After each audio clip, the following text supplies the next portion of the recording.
Are we starting now? Yes, we are. Oh, my. Okay.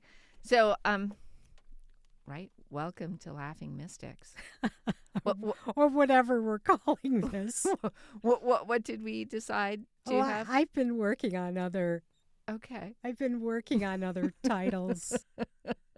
I can tell you what they are. Tell us all what those titles are, right? Because we're talking for people right now, aren't we? Maybe. Yeah, I think so. Liturgical Year Heresies with Two Laughing Mystics. I want to warn people what they're thinking about here. You want to get me fired. That's oh, really dear. what you're Well, going. that is an issue. I don't know. Liturgical Year Heresies with a Dreamer and a Laughing Mystic, because you're more the laugher than I am. Oh, you laugh too. Two Laughing Mystics and an Unorthodox Liturgical Year. Oh, I like that one. Oh, all right. I like unorthodox better than heretical. All right. There we go. I'm really fascinated, Marci, because I have zero idea what you are going to say. And when I looked at the readings for Ash Wednesday, my heart just sank because I just thought, I have no idea. I mean, I have a few ideas, and I'll start with them. But I think one of the things I want to bring is an open inquiry. It's not that I'm coming in with all these answers about what Jung might say or what a symbolic interpretation might say. And I'm certainly not bringing a lot of biblical knowledge. So, there's a very beginner's mind quality to what I'm bringing, and there's a goodness to that for me anyway. I think sometimes you sell yourself short, though.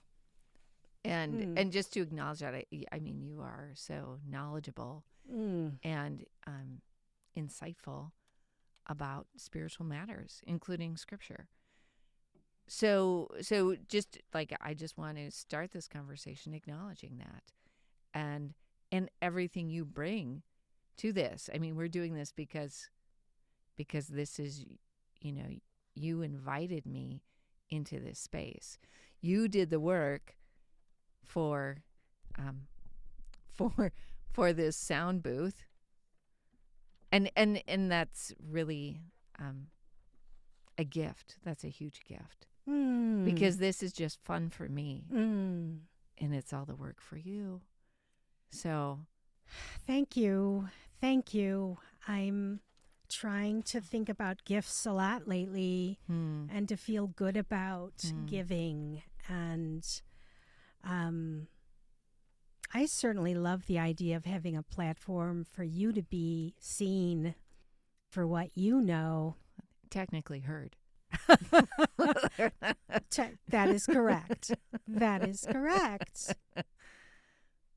I want to do the readings and then jump in, but I also, maybe I cut you off regarding origin story. Well, let me ask you that. Did I cut you off regarding origin story? Well, I guess I want to just spend a moment on why we're the Laughing Mystics. Okay. Why in this unorthodox liturgical year?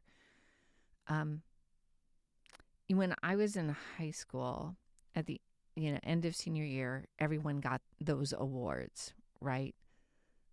The most, likely to succeed, the best dancer, the smartest, the funniest, the, most athletic, whatever. And I was really excited about the possibilities of how people saw me.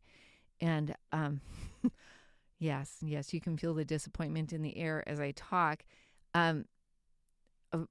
My one singular award was the most unique laugh. And so I just thought, all right, let's go with that. And so it's actually been a huge gift in my life to laugh often and regularly and at inappropriate times and at inappropriate jokes. So, and it's something that I really enjoy doing with you, that we laugh together. Yeah.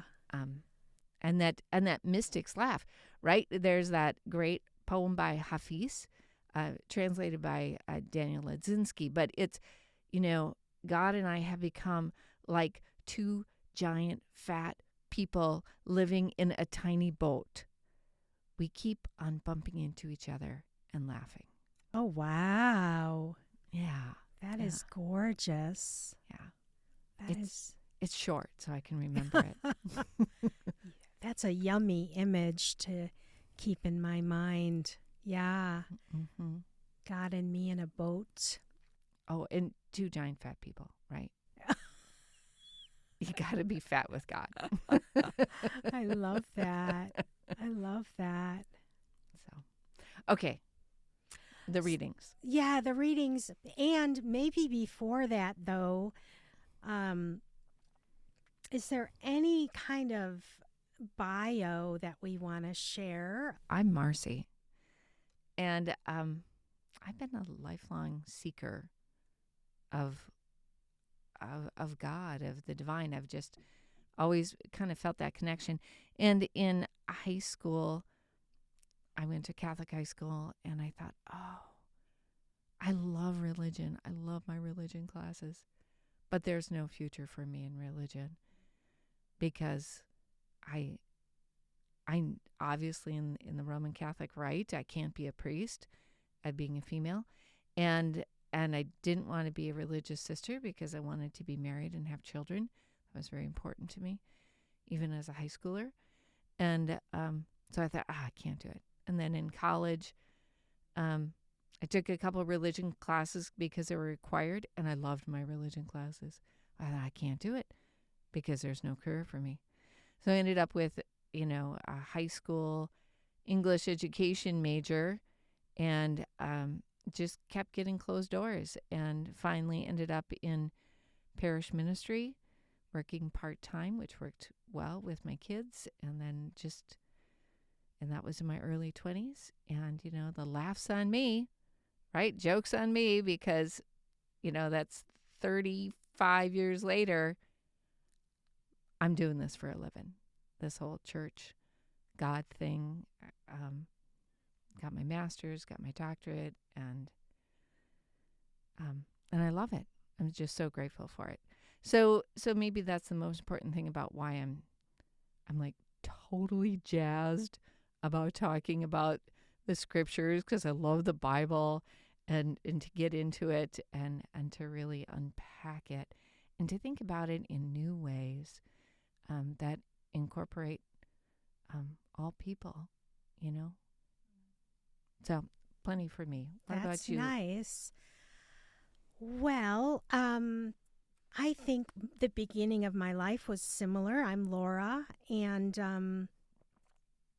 I thought about becoming a nun, and I was a mystic, I think, pretty early in childhood. But for me, Catholicism was very linked with my own dysfunctional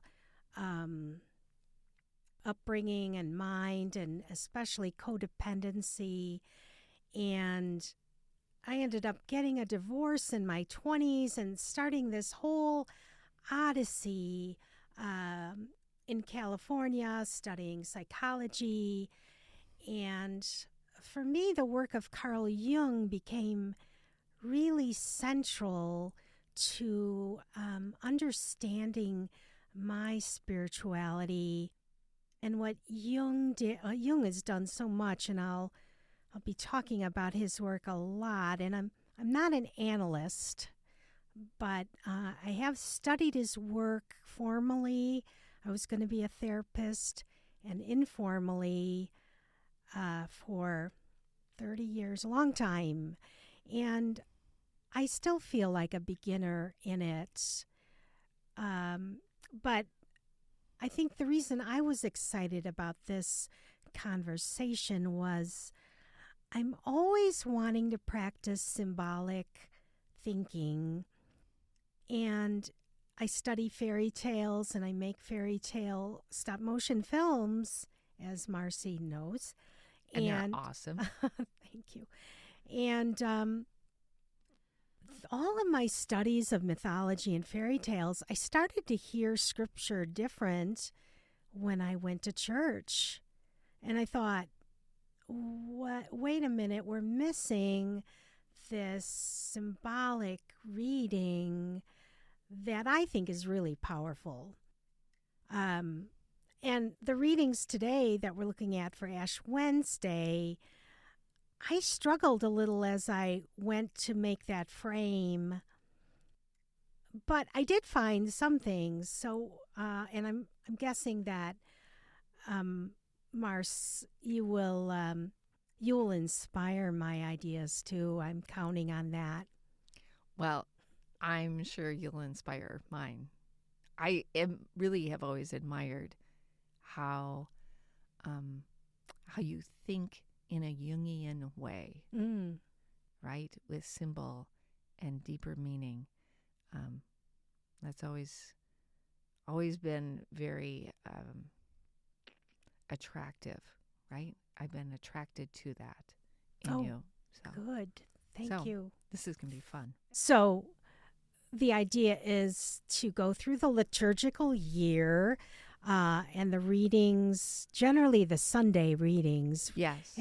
So, Marci, I realize that we haven't talked about the liturgical year, and I know we were both excited to have this as a structure to use for the podcast. But can you explain about the liturgical year for those who might not know what that is? The liturgical year is much more than just the readings. The liturgical year begins with the first Sunday of Advent and goes all the way through the year. And during that liturgical year, we travel kind of our own faith journey through Jesus's life, death, and resurrection and going forth. And in that liturgical year, to help us, there are readings, and we're really just focusing on the Sundays. So typically there are 3 readings on a Sunday, one from the Old Testament, one from the New Testament, but not the Gospels, and one the Gospel. That's not always the case, but mostly the case. So these readings that we talk about are in a book called The Lectionary that many Christians use, not just Catholics, but Christians that have a liturgical form to their worship. And looking at the 3 readings and how they move us in our different, but I think very complementary views. Mm-hmm. Mm-hmm. And that it's a ready-made reflective tool. Yes, and to combine some seriousness with levity, to take the readings seriously and lightly at the same time. Right, and you know, I see this podcast as suitable to anyone who's kind of interested in the symbolic life and spirituality. I certainly hold that skeptic's place and will, for any listeners, hold that place. And I think both of us, I sense, don't have an agenda. You know, we don't have anything that we are preaching or teaching, but it's just more of a space to share. Right. Well, and that the people who listen to this might ask themselves questions, you know, in their own life, and that they don't have to believe us or agree with us, but just that they might explore it for themselves. Exactly. Thank you for joining us with these laughing mystics and these laughing moments. Look forward to talking to you next week.